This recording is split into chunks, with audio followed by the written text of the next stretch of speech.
If you've been struggling with chair pose, or you just plain old think it sucks, guess what? You're not alone. And it's not your fault. Because it has to do with anatomy and bone shape that you can't change. You see, classically, in chair pose, or Utkatasana, sometimes called awkward pose for a good reason, yoga teachers force you to plant your feet and toes right next to each other, and they often tell you to press your knees together. This forces the upper leg bones or the femurs to come together, and students often feel a pinching in the front of their hips. That pinching feeling happens when the femur moves upward into flexion and inward into adduction, leaving nowhere to go. There's no space right here. So here's another angle, but by comparison, if we open the leg out to the side, then there's tons of room. The femur can move all day without any pinching in this area. But there's an easy fix for that, and I'll show you in a second. But even if you don't feel pinching, you're gonna run out of room on the front of the hips eventually. And as the leg comes upward, your pelvis is gonna tuck underneath you and round your lower back. Most people won't have the ankle dorsiflexion to compensate by allowing the knees to move far forward. So instead, you'll compensate by really doing a deep back bend through the upper back, which means you're rounding through the lower back and at the same time arching like crazy in the upper back. Now, this isn't necessarily dangerous, but it's sure as hell uncomfortable. I mean, it just feels awkward.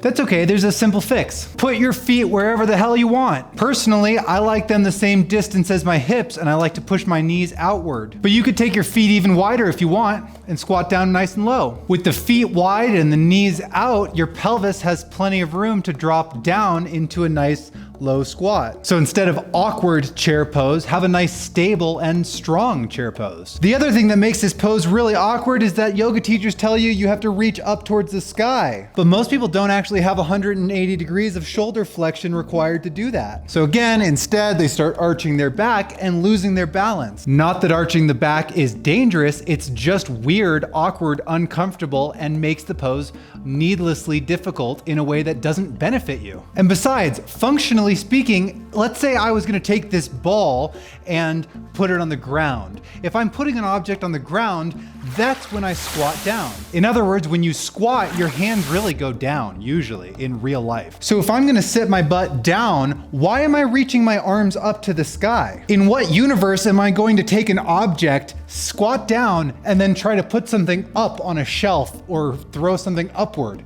It doesn't make any sense.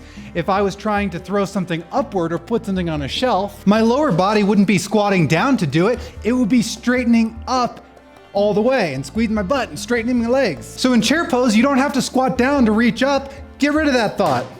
I mean, hell, we call it chair pose, don't we? If I want to sit down in a chair, usually people will reach slightly forward so that they counterbalance the weight of their hips moving back to get to the chair. So instead of reaching up, maybe reach forward, because that's how you would sit down in a chair with the best counterbalance from your hips and arms. Or if we reverse the movement anyway, look, my feet are usually going to be slightly wide. My knees are going to be a little bit out when I'm in a chair. And when I get up out of a chair, I lean forward, reach forward, and stand up. So if we pause right here and I lose the chair, that's chair pose.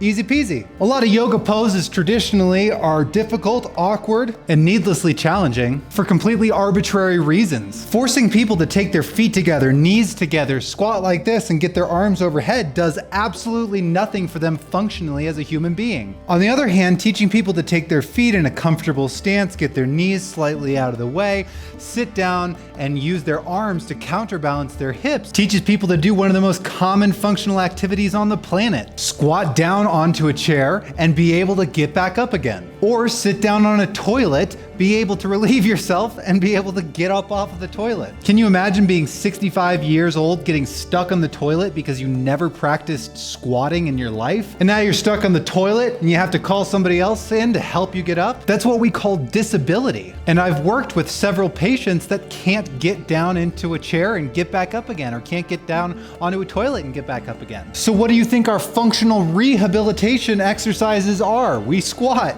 a lot. So ditch the awkward chair pose and embrace the functional real life version. Thanks for watching, like and subscribe.